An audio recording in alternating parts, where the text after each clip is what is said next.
Welcome, everybody, to our 2025 Oceanside chat. Is this the first Oceanside chat of the year? No, I don't think so. Is it? It just seems like we've gotten a real late start on our Oceanside chats. In any case, we're really happy to have you in Q1 for this Oceanside chat with Eitan. A little bit about Eitan. He's an entrepreneur and an innovator, so he resonates with a lot of startup founders. He has a track record of game-changing ventures in tech. So he's a tech entrepreneur, which who isn't these days? I mean, technology is in every single product. He's the founding member of Applied Semantics, where he co-created what became Google AdSense. He's also the co-founder of Scopely, which is a mobile gaming powerhouse behind some pretty hit titles. His key expertise is in startup growth, product innovation, scaling businesses, and acquisitions. So if you guys like money, he probably has some advice for you. What to expect from this particular chat? Eitan's going to talk about his entrepreneurial journey. He's going to talk about from startup founder to major acquisitions and his lessons learned from that process, building and scaling multi-billion-dollar companies, and his insights in creating disruptive products in advertising and gaming. And he'll also hopefully have some advice for those interested in launching or growing their startups. That's all I have for my intro for Eitan. Please feel free, Eitan, to add some more color to your bio. We're just super happy to have you. You're a new Oceanside chat speaker. I usually do like to put this on camera. We'd love to have you back again and again. We know you can't put all of your expertise in one Oceanside chat, but I'm really excited to hear what you have to say today. Take it away, Eitan. Yeah, so thank you so much for having me. Not my first time speaking with USC folks. I think I spoke with Viterbi folks many years ago, but it's nice here in post-COVID that even though we're not in person, hopefully we can have a nice, good chat and look forward to engaging with everybody. So I've been an entrepreneur for 25 years now, been through a bunch of companies, and I find that even the older I get, the more I can look back at certain things that happened along the way and start to process those things for, a lot of times I think it's hard to understand in the moment what a certain event means, what a certain relationship means. And as you get a little bit older, you get to start to put context to that. And so I think I gave this presentation to UCLA about a year or two ago, and I went back through it again yesterday and realized I've got two more lessons of things that happened 15 or 20 years ago, but I only learned them now. So as I go through this, I think you'll start to put this together, and hopefully this will resonate with things that are happening in your own careers and lives. All right, so one of the themes I think that I like just touching on before is essentially every time you work with other people is an experience that you'll draw from it. It's not always about submitting submitting a code or a presentation and getting a grade. It's not always about whether or not you got the highest ranking score in the class, or whether or not your project was well received by your peers. A lot of times these experiences are about getting to know yourself and the people around you and these interactions. So these things show up. You obviously have group projects at school. You've got solo projects. You also take on things like internships and jobs in these 4 years here or beyond if you're graduate students or beyond. And so it's obviously really important to do your job well, to successfully complete the mission of whatever the mission was. But it's also important to sort of understand what your role is. Understand, what were you good at? What are things you like to do? What are things you don't like to do? What are the things that are important to get done, and either you're interested in them or you're not interested in them? And that's important because later on in your career, you'll see that most successful companies require a lot of people doing a lot of different jobs. And so what I think is great for a person going through their own career is really getting a sense of who they are, what they're good at, and what they're not good at, and using these opportunities, these experiences, to figure out those questions. So get the job right, turn in your project, get a good grade, Also figure out who you are. All right. So quick bit about me, and I'll try to go. It keeps getting a little bit longer. Okay. I finished UCLA back in 1995. I had a computer science engineering degree. I was confused, probably like maybe some of you are. I started as a chemical engineer. At some point, I thought I wanted to quit computer science. Maybe I want to go make films or something. My family convinced me to continue doing computer science. I'm grateful for them. Made a lot more sense financially.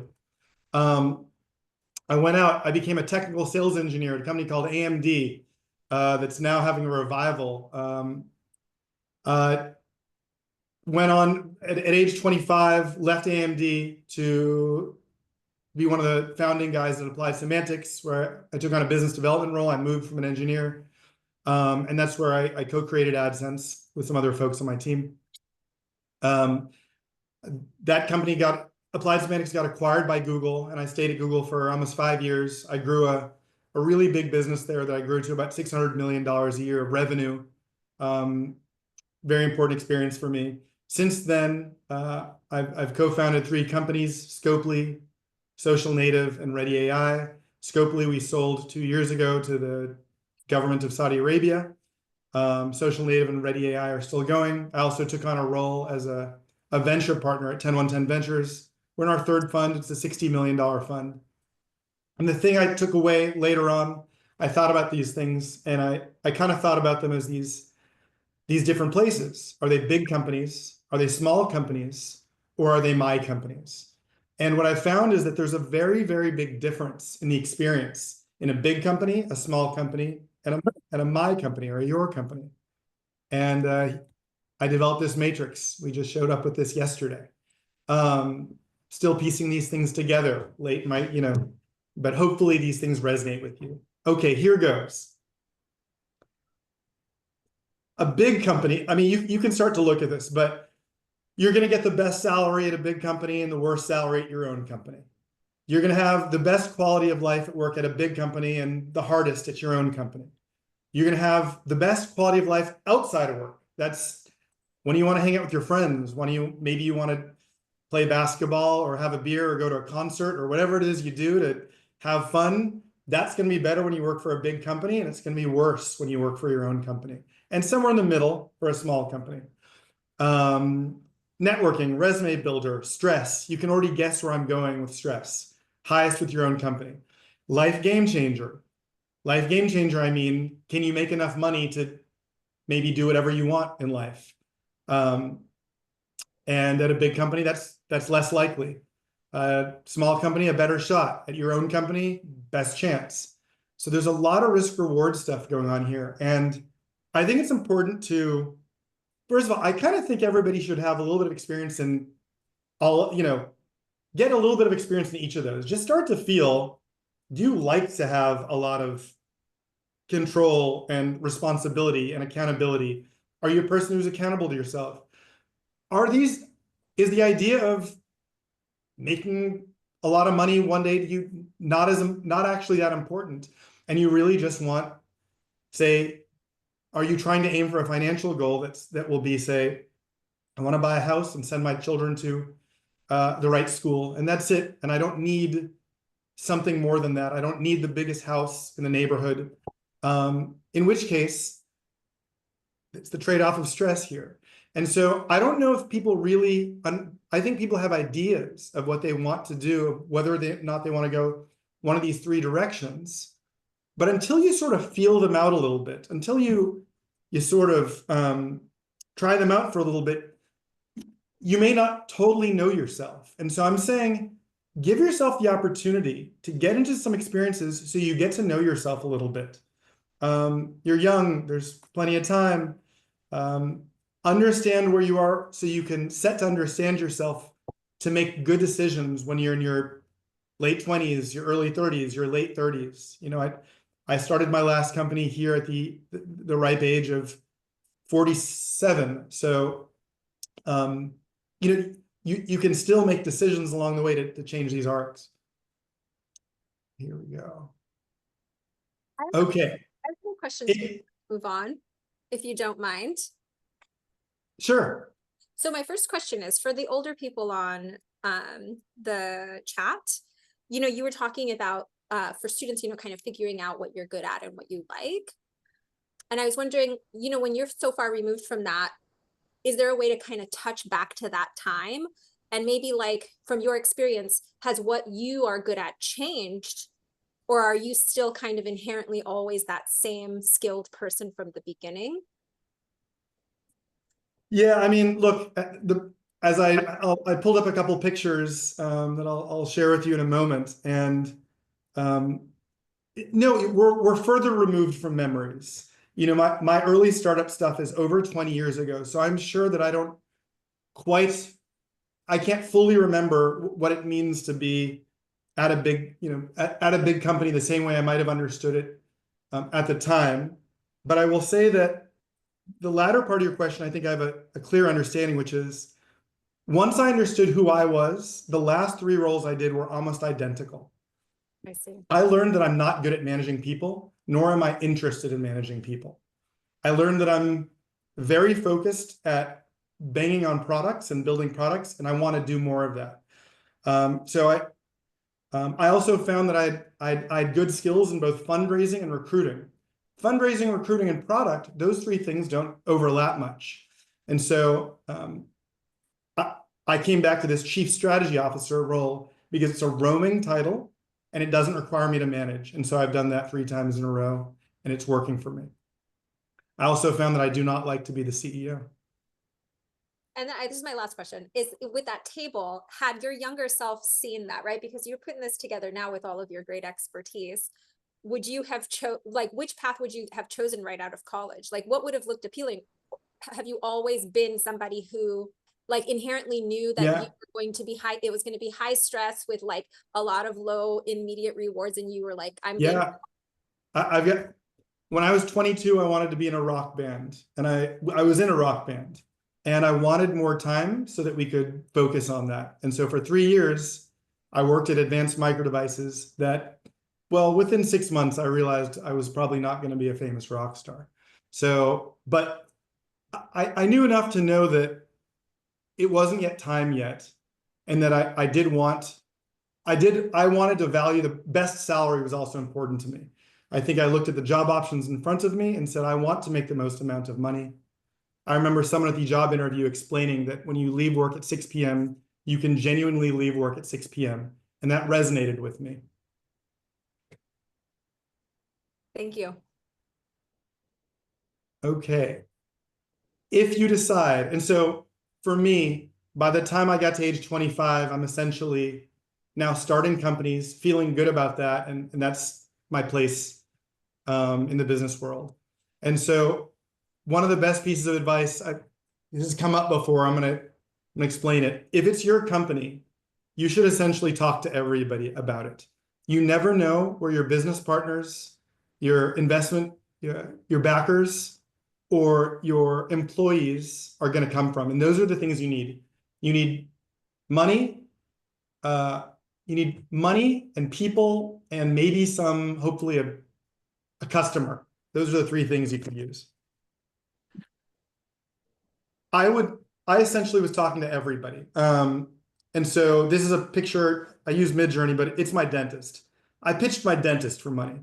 He was my childhood dentist, and I hadn't talked to him in many years, but I had heard that he had sold his dental practice, and I didn't know anyone else in the world who had any money.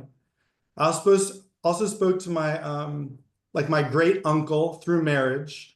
I understood he was doing well in real estate. Those are the only 2 people I knew with money, so I asked them. Neither of them gave us money. But one of the folks I did ask was a customer at Advanced Micro Devices. I walked into a customer, they were talking to me about a PC business that they were building, and they had raised $500,000 for this low-cost PC business. When I heard that, bells went off, and I said, I have a different idea. I want to talk to you about it. It's unrelated to AMD, so if you don't mind, let me come after work with my co-founder, who's my brother, and come talk to you about this idea. And so when I heard he had $500,000 for a different startup, I was like, do you have $500,000 for another startup? And that guy, who was my customer at AMD, ended up being our very first our very first investor, and that started the path of applied semantics. Moving on, I hear a question that I get often is whether or not people who are focused on an idea that they've been working on for a year, and should they pivot or should they continue going forward? And it's a very hard and nuanced question. There's no simple way to understand this, but look, there's a lot of products that just don't work the first time. And so I'll start to the bottom of the list. AdSense, we launched in the year, should actually say 2000. We launched that in October of 2000. We launched AdSense. We got it beta tested by a few potential partners, some big ones, including Alta Vista, LookSmart, and Yahoo. And they said, this is an interesting product, doesn't move the needle all that much, we're unwilling to pay for it. And so AdSense sat on a shelf for 2 more years as we sort of build around these other products. We launched these 8 different products. The only 2 that survived were Domain Park, which is now called AdSense for Domains, and then AdSense, which lives on in a lot of different ways. We would try these products. We would try to get them in front of as many potential customers as possible. We'd try to get to an answer of yes or no quickly. And so in AdSense, the first time we got enough no's, we just put it on a shelf. It was either the wrong product or the wrong time or the wrong price, but for whatever reason, it wasn't working. And so we'd work our way around to different things. Of these things, I think only 4 of them might have actually driven some revenue. Only 2 of them ever lasted, but we just kept iterating quickly, introducing products quickly, trying to get feedback as quickly as possible, caring deeply about metrics. And so when you think about pivoting, try to get as much real world feedback as much as possible from real live paying customers. If it's a consumer app, you have to look at analytics and get to understand, you're looking for certain metrics that you're trying to hit, a little bit of gut intuition, and if it's not working, try not to fall too deeply in love with your product. A lot of products just aren't great. Eitan, would you say that there's room, or is it completely categorically different to pivot your market? Meaning like maybe it's the right product, wrong market? I think, I've heard so many cases of people switching entire businesses. Airbnb, I think was a good example. I believe it was Airbnb who was working on a completely different project. My latest company, Ready AI, we started as an NFT music festival. Right now, we're not doing anything with NFT, nor music, nor festivals. So look, if an idea you can change the entire thing. The only thing you cannot change is your co-founders. Those people remain the same. So, so that's the thing you have to be more sure about than the idea. The idea you can change in a week. The founder, you essentially cannot change. They're with you forever. Keep moving. Just a quick question. What made you pivot back to AdSense? Because you said you put it on the shelf. Yeah. So these different products were a little bit of iterations of each other. AdSense originally was only the targeting technology and it was only the targeting technology. And so we didn't have an advertiser engine on the back end. We pulled in an advertiser feed from a company called Overture, which is now Yahoo Marketing Services. They got acquired by Yahoo.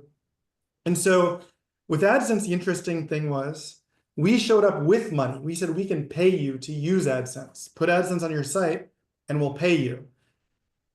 The wild thing, so that worked out very well. The wild thing about all of it, when we were asking people to license AdSense technology, we were only looking to get about 8 percentage points of revenue, 8% of their revenue. And they're like, no, that's way too much. But when we showed up with an advertiser, we said, we'll give you 50% of what we've collected. So we went from an 8% margin to a 50% margin. And people were like, yeah, that sounds great. And the big takeaway is if you show up at someone's door with money, it's a very different conversation. And that was the difference between AdSense 2000 and AdSense 2002. Thank you.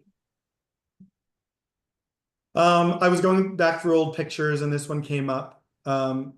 Here's the funny thing. I couldn't tell you what we're celebrating. I don't know what it says on those pieces of paper. We look happy. We used to take moments to celebrate and they were quick. We were probably out there for no less than absolute tops 45 minutes, but probably no more than 30 because people went back to their desks.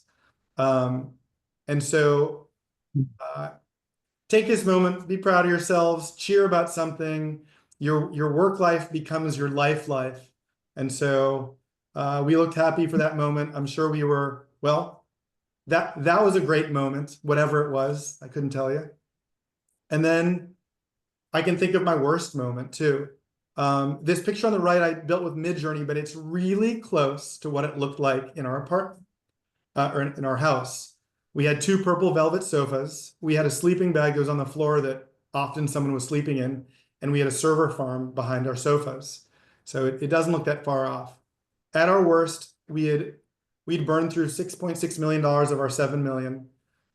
We were burning $200,000 a month. That means we were spending $200,000 more than we were making. So we were probably, say we were making 75 grand or 100 grand and we were spending 275, 300. 50 employees. This is less than a year after 9/11. You cannot raise money at that time. And our CEO essentially, well, we told him we didn't think he was the right guy for the job. And then he threatened some legal action. And so we were dealing with that simultaneously. I remember it being literally my worst moment. I thought the company was over. I was pretty miserable, got pretty emotional about it.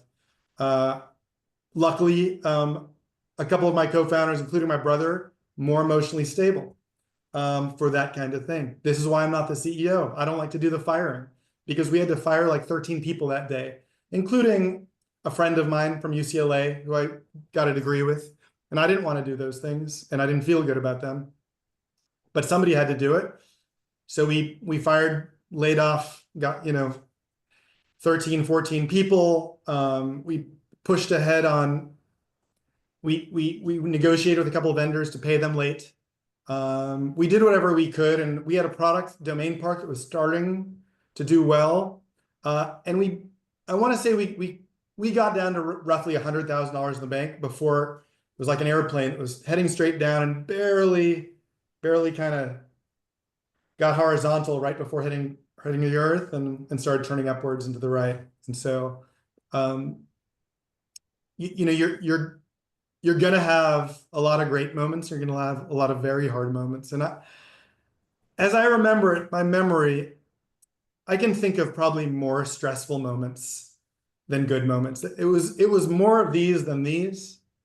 I mean, there were a lot of good times, but it's a stressful time. And so with that, I pulled up a Quora answer I did a few years ago, and I think this one stuck with me.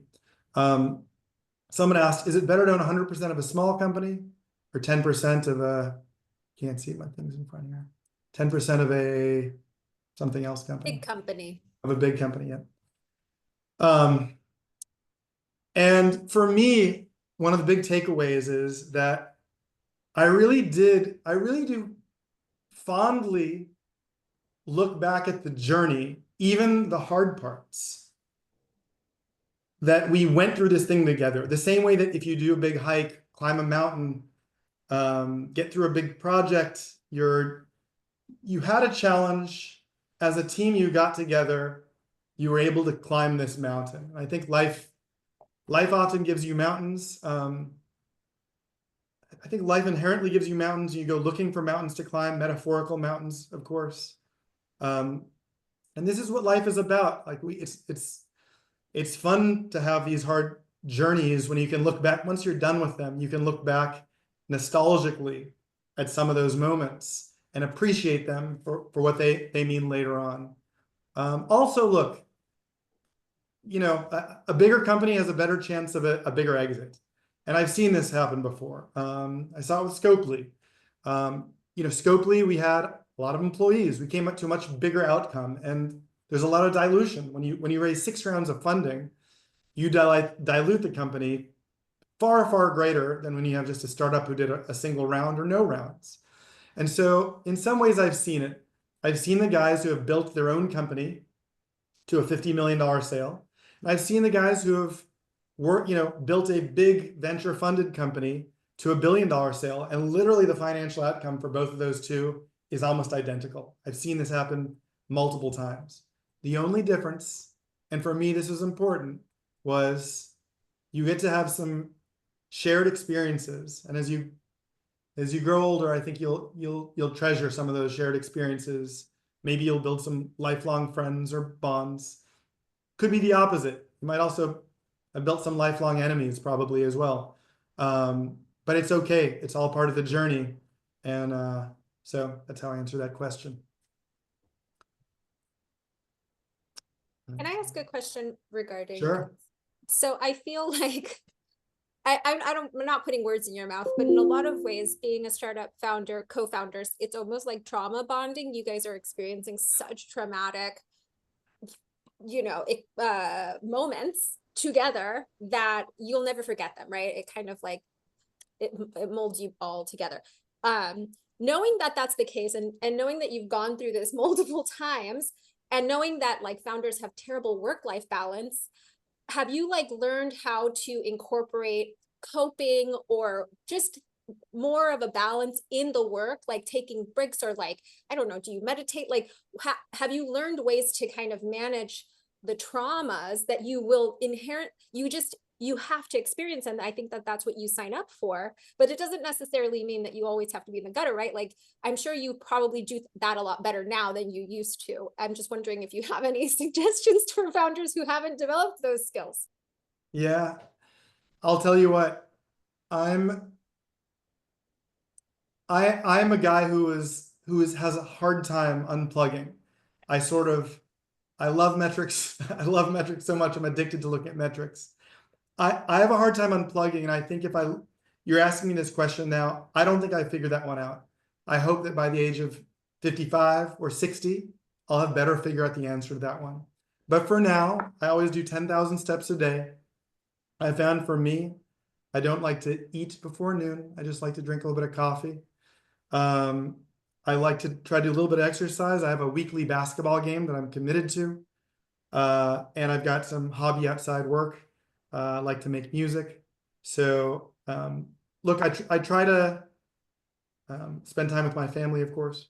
I try to balance it, and I've tried not to commit as much as I did previously, but I'll admit it's probably not something I fully learned the answer to just yet.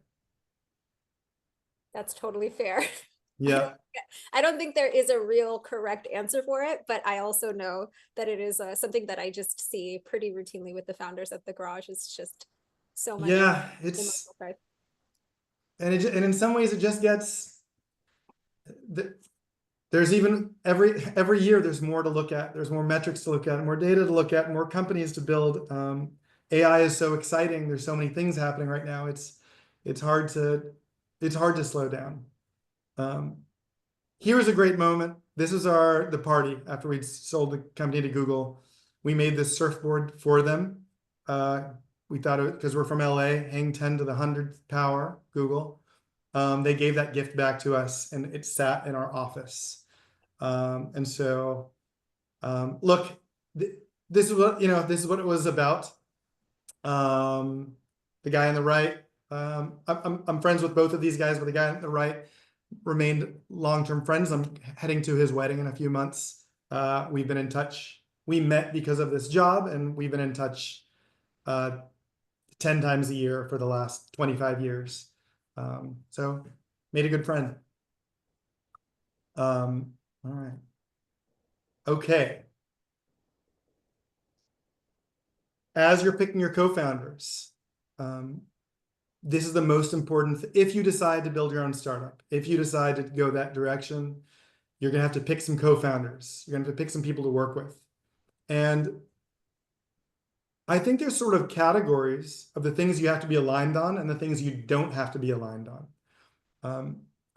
The things where you have to be aligned on are trust, motivation, how hard you want to work, timeline, when you want to get things done, and vision, where do you want to go with this thing? You've got to be mostly aligned about those things. If you're not, it's going to be hard. Things where you don't need to be aligned on, what you're good at, what you're interested in, and to some extent, intelligence level. Sometimes you've got, look, there's some folks who are just off the charts. And if you can find one of those folks to put on your team, that's an incredible thing to have. Not everybody's, the Einstein, but you don't have to be a CEO. It'd be nice if there's one Einstein in your company. And then the CEO has to have grit. I mean, he has to be able to get routinely punched in the face, almost both physically and metaphorically at this point, and keep getting up over and over and over, because virtually every week of the startup experience, something hard happens. I came to learn for myself that that's not something I wanted to do. And so in my last 3 businesses, I've partnered with 3 guys, Walter Driver, David Shadpour, and David Fields, at Scopely, Social Native, and Ready AI. Those are folks I all believed have grit.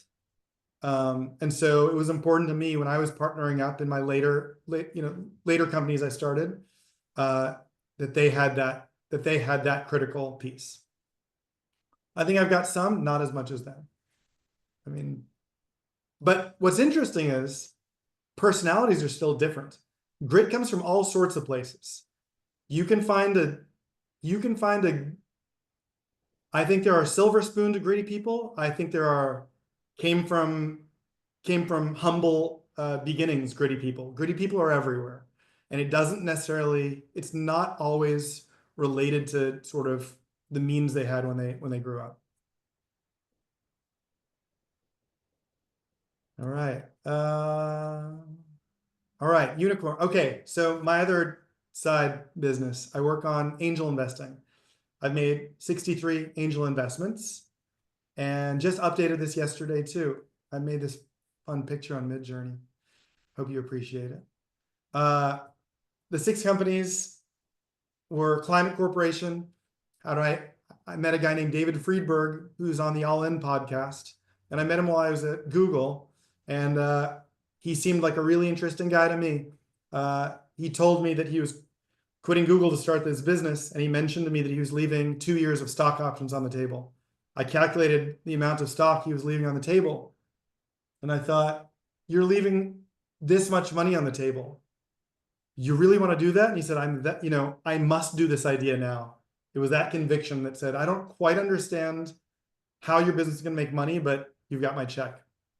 Oculus, you've heard of, virtual reality headset acquired by Facebook. Scopely is my own company, but I also wrote a check into that company. FabFitFun, my friends here in Beverly Hills, they make a box, a quarterly box.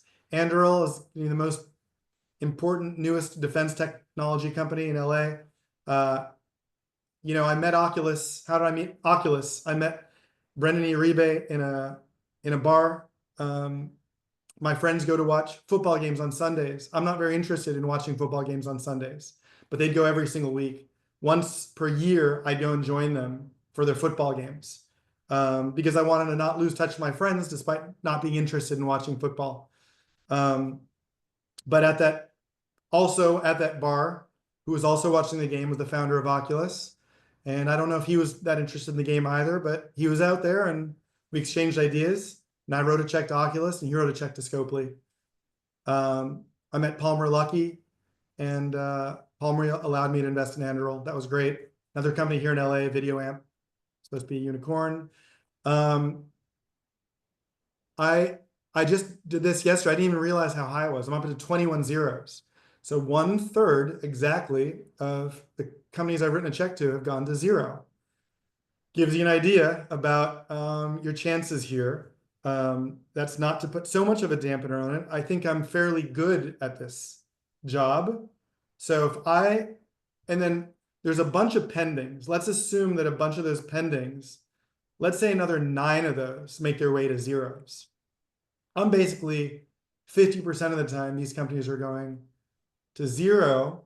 And if I'm, I was rated top 100 seed investor in the world by Business Insider. If I'm considered good at this, that means that people who are not good at this are going to get, well, more than 50% of their companies are going to zero. So look, it's hard. And those are some of the things you might have put 2 or 3 years into this, and then you end up with a 0, but hopefully you picked up some experience along the way so that whatever your next experience is, you can do something, can make more of it financially. Jesse, that's the next slide, man. Here it is. Okay. What are the key? This is what I've come up with. I'm looking for badass founders. They've been doing cool stuff their entire life. I'll start asking them about stuff they did in high school. I want to know about their first job. I'll ask SAT scores. I often don't care about I don't care about your college GPA as much as I might care about your SAT score, because colleges don't have the same ranking systems, but the SAT does. What crazy stuff have you done? Have you shown a pattern of getting things done? Do you make excuses for why you haven't got things done? Or do you tell me stories about why you have got stuff done? And that's what I'm looking for.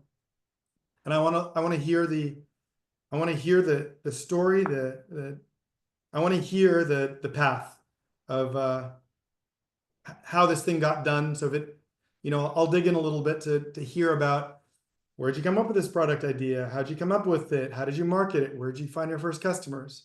And then I often like finding I like multiple founders. I think they've got a better shot on goal. I think I've seen data that says multiple founders have something like a 30% chance of a better outcome. So if you've got a second badass founder, that helps a lot. I recently wrote a check into a UCLA company called Athlete to Athlete. I like both of those founders. Got to know each other, and they're building a network that allows you athletes to go and mentor and tutor younger athletes, and got to know them at all my engagements at UCLA and stuff like this. People came back to me after a talk very similar to this one, and at first I did not like their idea, but they were persistent, and I started to get to like them. And after I got to like them, I was like, okay, I'll like your idea too, because it came down to falling in love with them before the idea. And that's why I put the idea dead last. I'm gonna leave. I've never told this story, but you might have heard this story. Who here has heard this story before? The parable of the businessman and the fisherman? I just see I see mostly no, I see one yes. So I'll take you through it. Okay, here goes. There's a successful businessman, and he's hanging out on vacation on some coastal fishing village. And he sees a fisherman comes back. It's still early, still light out. He's got some fish. He says, what do you got there? He's like, oh, I got some fish. Gonna cook it up for my family. Gonna have a nice meal tonight.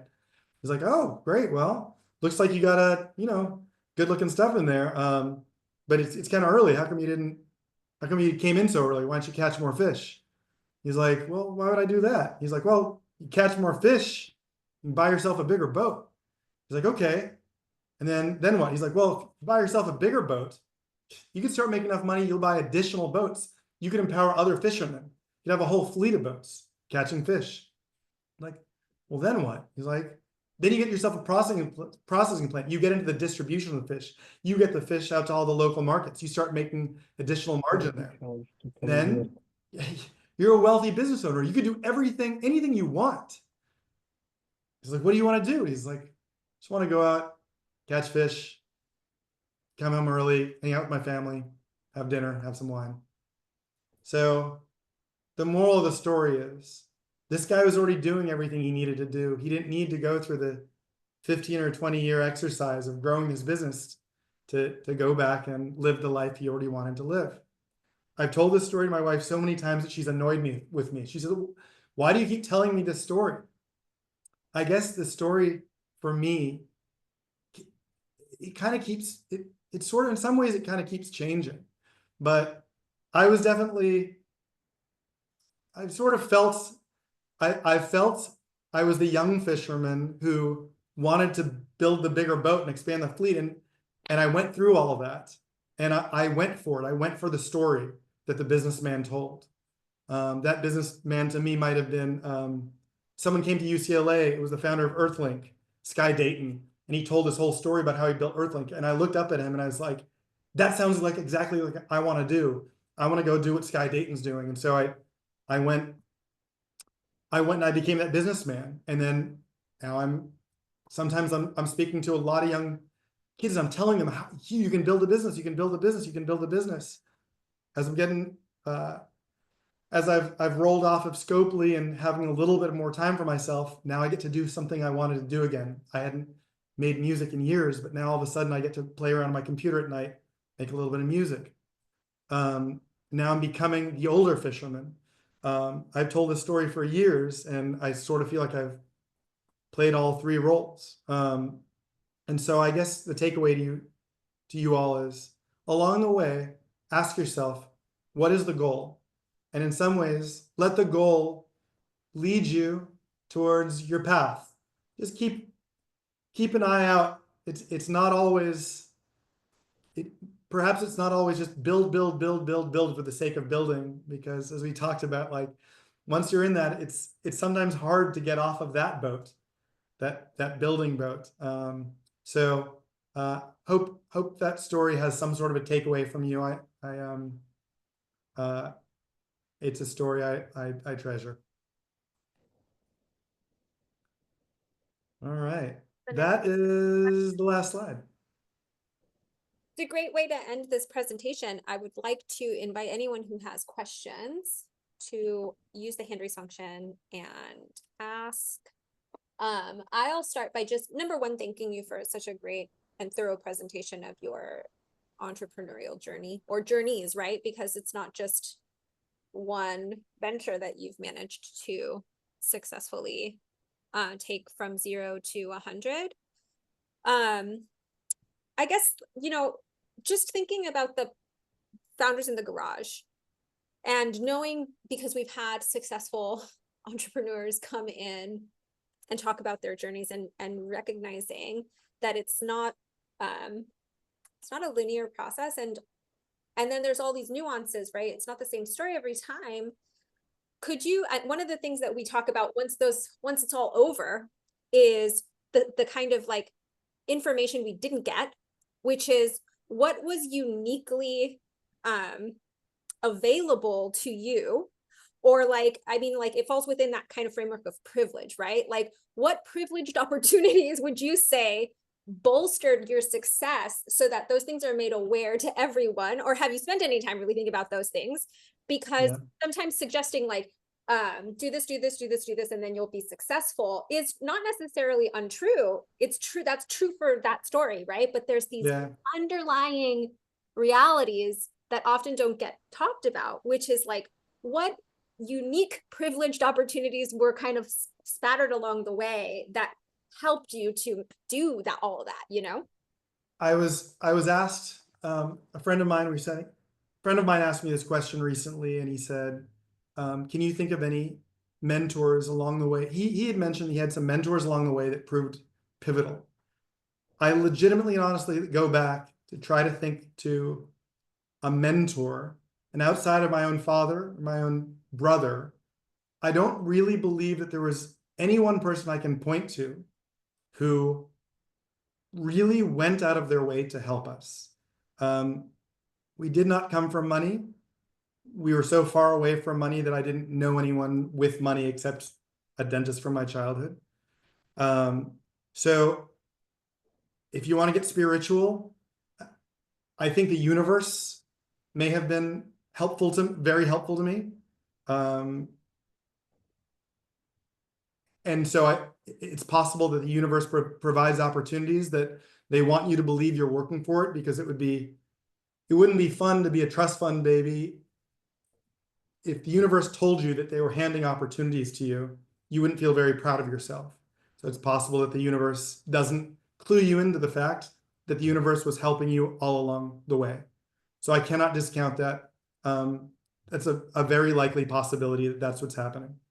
I think the opportunity right now is super interesting and unique, because the tools that have showed up, the AI tools that have showed up in the last year or two, are absolutely flooring me in terms of their capabilities.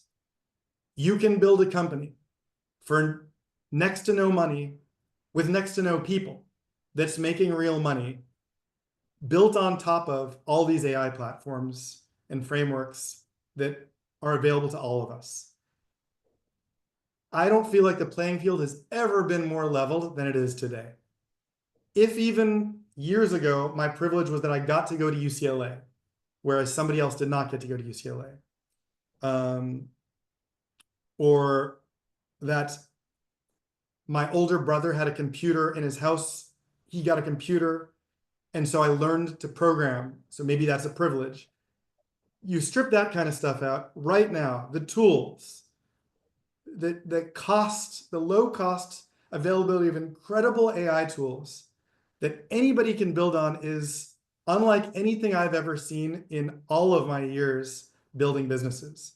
And so it's hard not to look away. It's hard not to lean into so many different tools revolutionizing so many industries simultaneously. Everything. Legal, accounting, film, music, coding, programming. It's everywhere. Everywhere that somebody's not picking up a shovel seems to be affected right now. And so the message to everybody is dig into these tools, learn how to be prompt engineers, get going. Most of my peers do not understand how to use these tools yet. They are looking for people who know how to use these tools. That's great advice. Okay, we do have some hand raises. Let's go to David first, and then Darren right after. David Hey. Rody. It's a pleasure to meet you. I want to go back to the fisherman thing you were talking about at the end. Could you elaborate a bit more on what your version of fishing is, but more importantly, what happened to make you realize that? I think I started saying when I was 22, I took a big company job because I wanted to be in a band. Pretty quickly, I realized, but I really want to make money. I want to make money so I can do more in life. And so I put all that stuff down. And for me, fishing is making music on my computer late at night, or maybe even during the day a little bit. That's my fishing village, and makes me happy. And so now I've got time, and look, you got to start on things at some point, otherwise life runs out. So that's what it is for me. Thank you. Darren. Thank you, Eitan, for doing this. This was great. I think one of the things you touched on, and I think would be really helpful for all the teams, is they're really in the trenches of it, and you've been there many times, and how hard, obviously, until you do it, you don't really know how hard it is. And as you said, your friends say they support you and they give you nice words, but then when you ask them for a check, no one has money. Like, it's just hard. Every single week you have a new crisis. So like, what practical advice would you give them when they're literally kind of, for lack of the better terms, like in the shit of like week to week, like powering through and getting through when you're not really getting much external validation or very little external validation? I'll first say, I don't think I'm the best person in the world to answer this question, because I don't know if I've ever mastered it. I like getting out there and doing physical activity, walking, biking, basketball. I think a breathing practice would be a great thing. I've never committed to one. I know when I've tried it, it's great, but it's hard to commit to those things, but it seems good. Gratitude. I've been focusing on gratitude a bit more. I think it's a great one. a daily gratitude practice. Not that I've quite gotten there, but I've gotten closer than I was in years past. Great.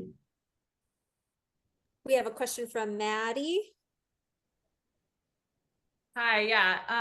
I don't know if since we only have 5 minutes left. Hi, Aton. Thank you so much for giving your presentation today. Really interesting to get to kind of hear the ins and outs of how you found yourself where you are. My question is a little more specific because I'm building a video game based on your experience at Scopely. So I don't know if anyone else has general questions about the overall talk today. Maybe Aton, I'll find you offline and pick your brain a little bit if you have some time. We have a question in the chat. It was direct messaged to me. As a founder/engineer, how did you navigate the idea maze and decide what to build? Was your why product, technology, or market driven? So Adam and Gil, co-founders at Applied Semantics, had the first core vision to build a core technology around a neural network of words and meanings. I was really into the concept of all the different applications you could make out of that, out of this core technology. I mean, I really love the concept of everybody I met. I was trying to figure out, especially if you work for a big company, how can a neural network of words, by the way, this is very similar to how AI is built today. How is a semantic search engine, how is a semantic word net applicable to your business? And I'd hear what their business problems were, and I would just listen for, is there anything they're talking about that has anything to do with words, terms, and meanings? And can our technology support that? So we were speaking to these folks who sold domain names. And pretty quickly, I thought about domain names, the concept of when a domain name you're looking for is not available, coming up with a conceptually related domain name that is available. And a few of our products were riffs right on that in the domain industry. So domain sense, domain appraise, domain park, these all queued off of the same, they were all queued off the same technology, all, spins off of a similar concept. And so you could have products that were just 10-degree tilts off of each other, but they were marketed slightly different folks. And look, you're looking to connect dots. You've got technology, they've got a need. Is there a product that bridges this technology and this need? Right, that's like the elusive product market fit that everyone's trying to find, right? You just keep putting the puzzle pieces and trying them in. Yeah, I think there's also just the challenge of being uniquely skilled on either side that can like put the thumb on the scale, meaning like if you're a technologist and you love creating things, you lose sight of the market. And then if you are, for instance, building a product to solve your own problem because you're very like a part of you're your own customer, you aren't really thinking about the longevity or the future of that potential product because you don't geek out on the technology as much as somebody who's a builder would, and there's kind of like you can probably be on any side of that scale, but really the perfect place would be somewhere right in the middle. Look, this also comes down to roles. I think some people are good at sniffing out product and some people are less good at it. And it's coming to know you, it's getting to know yourself. Do you have a history of being able to make some sort of a prediction as to whether or not people are going to use something? And do you continue working on that role or do you let somebody else work on that role? And, by the time in your mid or late 20s, maybe you figure that out about yourself. Do we have time for one more question? Aton, I'm asking. Sure, I've got time. Last question from Perry. Go for it, Perry. Yeah, I was just curious, Eitan. I know you had said you didn't have like one per se advisor or role, person who like went out of their way to help you, etc. But are you a fan, or is it a requirement for you like to have like an advisory board for a company? Like, how do you feel about advisory boards? It's a nuanced question. An advisor, there's really a range as to whether or not they're going to be useful or not. They're usually about as useful as you lean into them. Oftentimes they're there for a very specific reason, like they can help you get to a certain investor, they can help you get to a certain commercial partner, or a certain customer. So, or maybe they've already done something for you and you kind of had a quid pro quo that you owed them something. Like they introduced you to someone who wrote you $1 million check and you feel it's only fair to reward them. I think it's important to be, you know, I would say by and large, I think that advisory boards are often probably a little less valuable than the equity you give away for them, but they increase the chance that you succeed. So I think it's a fine idea if you can find a small handful of people who can help you to go for it, but you know, give them something to work on. Right. A slight net positive. Or potentially large, depending on the types of doors they open, right? It could be the thing that helps you survive the lowest of the low moments available to you, you know? Those are usually on you. I think those folks are mostly almost always helpful in the good moments. They're helpful with giving you an additional push when you've already got momentum. I think it's rare that an advisory board is going to be able to throw you that life raft. That's good to know. Less likely. Thank you. Okay, well, we are 1 minute over. I don't want to be the last one talking. I feel like, Eitan, we've just been blessed to have you, you know, share all of your experiences. I'll let you choose, you know, whatever thing you want to say as your parting words. And then thank you. And we hope to have you again. Close us out. All right. Thank you so much for having me, Trojans. I really am here to help you. And I'm not always, I try as hard as I can to always reply to emails. So you can email me directly. It's my first name, last name at Gmail, EYTANELBAZ@gmail.com. I'll do my best to answer you and try to be supportive to you. And I really just want you to succeed, want you to have a good life, want you to be happy, get to your goals. And if I can play any role in doing that, I'm happy to do it. Amazing. Well, thank you for kicking us off this year with such a great talk. Bye, everyone. Hope to see you next time. Thank you.